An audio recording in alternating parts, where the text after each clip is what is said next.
Frédéric Fougera, bonjour et bienvenue sur le site du magazine Le Manager. Face à ce microbe qui a traumatisé le monde et l'entreprise, quels conseils donneriez-vous à des dirigeants qui sont devant une ambiguïté sur la manière de communiquer? Il y a effectivement toujours, en réalité, une ambiguïté par rapport à la communication.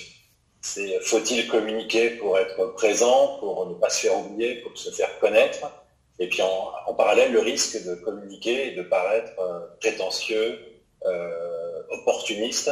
Et dans cette période de crise et d'après-crise, nous sommes quand même au milieu de la crise, même si une grosse partie du monde est en train de sortir du confinement, une grosse partie du monde reste dans le déconfinement, donc on est toujours en crise.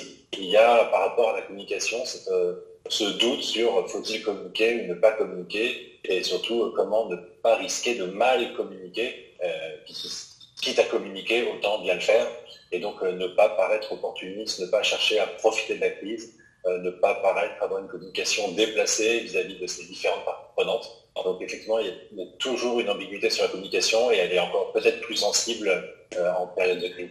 Cette pandémie a mis en avant et a redynamisé le débat autour du rôle social de l'entreprise.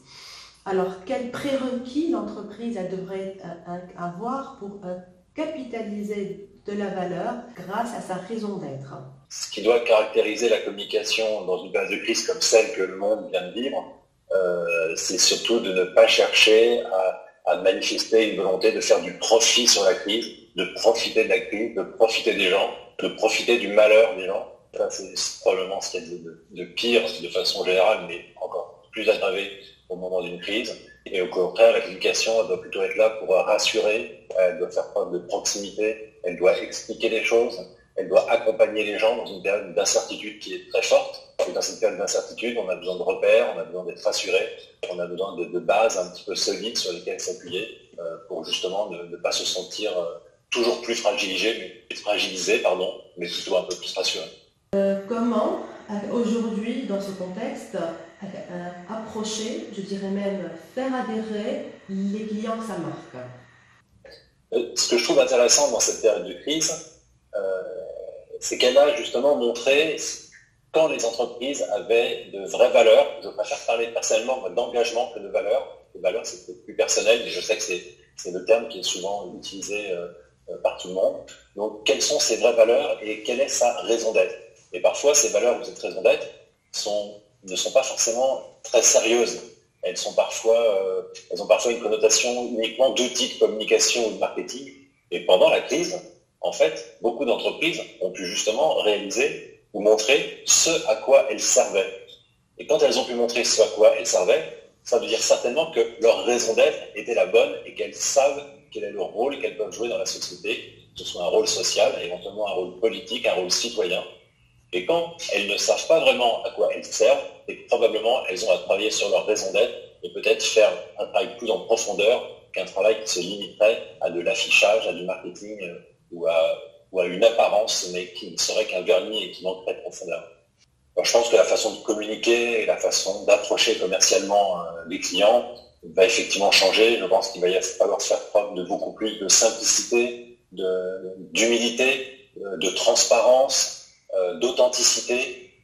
Je pense qu'on ne va pas pouvoir débarquer en venant dire regardez, nous sommes les meilleurs, venez profiter de nos offres extraordinaires. Il va falloir donner ou montrer peut-être plus de sens aux activités, plus de sens à la qualité des produits, à leur origine, à leur fabrication, peut-être simplement à leur utilité, au lieu de venir venez consommer inutilement, non, venez consommer utilement, venez consommer durablement. Donc je pense que le sens et la profondeur, le fond dans la communication et dans le marketing va être probablement de plus important par rapport au superficiel ou par rapport aux paillettes. Mais je mets une réserve sur ce que je viens de dire, c'est qu'on ne peut pas considérer que dans tous les pays du monde, dans toutes les géographies, dans tous les niveaux de société, les réactions soient les mêmes et les attentes soient les mêmes. Il y a des pays qui sont beaucoup plus matures sur la protection de leur environnement et qui sont très confortablement installés. Alors ils ont ce qu'on appelle des problèmes de riches. Il y a des pays qui sont moins confortablement installés, qui se développent plus vite, parce qu'ils sont moins en avance. Eux, ils ont des envies de consommer, ils ont envie de de bénéficier de tout ce que les autres plus riches dont tout ce que les autres plus riches ont pu bénéficier. Et alors, on ne peut pas leur demander ou on ne peut pas s'imaginer attendre qu'ils auront forcément les mêmes réactions. Donc je pense qu'il ne faut pas imaginer qu'il y aura une réponse globale à ces questions-là, mais plutôt des réponses locales en fonction des pays, en fonction aussi de la démographie des pays, de l'âge des gens dans des pays où la population est très jeune, probablement que les réactions seront différentes à des pays où la population est plus âgée. Donc il y a probablement cette vision d'une communication et d'une approche de la marque et de l'entreprise plus raisonnable, plus sage, plus mesurée, plus durable.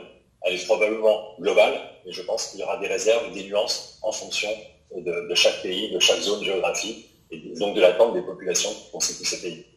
Après cette période de confinement, pouvons-nous dire que demain, l'événementiel va connaître un déclin?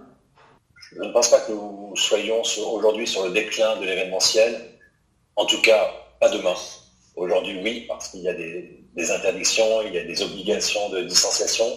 Il y aura peut-être dans les temps à venir une relative crainte de la proximité de l'autre, mais je ne pense pas que l'événementiel a de si mauvais jours face à lui, parce que le digital c'est extraordinaire, le digital permet beaucoup de choses, le digital permet de faire des choses très rapidement, de faire des choses très peu onéreuses, mais ça ne remplace jamais l'humain. Derrière le digital, il faudra toujours qu'il y ait de l'humain. L'événementiel, c'est généralement basé sur l'humain, sur la rencontre, sur le partage humain, sur la fête. On peut faire un pot virtuel sur Internet, mais c'est pas la même chose que de boire un thé ou de boire un verre de vin avec des amis. Donc je pense que l'événementiel va souffrir, a énormément souffert pendant cette période et va souffrir pendant un temps. Mais je pense que c'est un secteur qui devrait se rétablir, qui va peut-être devoir se renouveler, se réinventer en partie.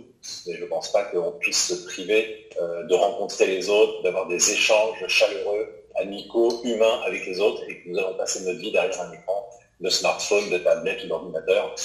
En tout cas, je ne le souhaite pas. À la fin, je voudrais vous demander quelles seraient les qualités d'un bon communicant. Je pense que les qualités qui font un bon communicant sont nombreuses et ne sont peut-être pas faciles à résumer, mais je pense assurément qu'il faut avoir du sens politique, il faut savoir faire preuve de discernement, il faut être très à l'écoute, très observateur, il faut probablement être très créatif, il faut aussi être organisé. Donc c'est parfois des qualités qui peuvent être ambiguës ou contradictoires, plus contradictoires d'ailleurs.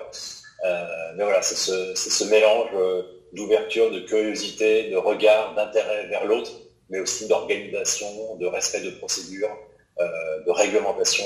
Ce sont toutes ces qualités qui peuvent faire un bon communicant. Certaines sont plutôt innées, d'autres s'apprennent, notamment avec l'expérience. L'expérience, c'est très important. On ne peut pas être performant en communication en débarquant. Il faut avoir un peu travaillé, il faut avoir expérimenté des choses, il faut avoir fait des erreurs, il faut avoir vécu des situations multiples pour ensuite être capable de s'adapter et d'être un bon communicant. Ça me semble être la bonne formule.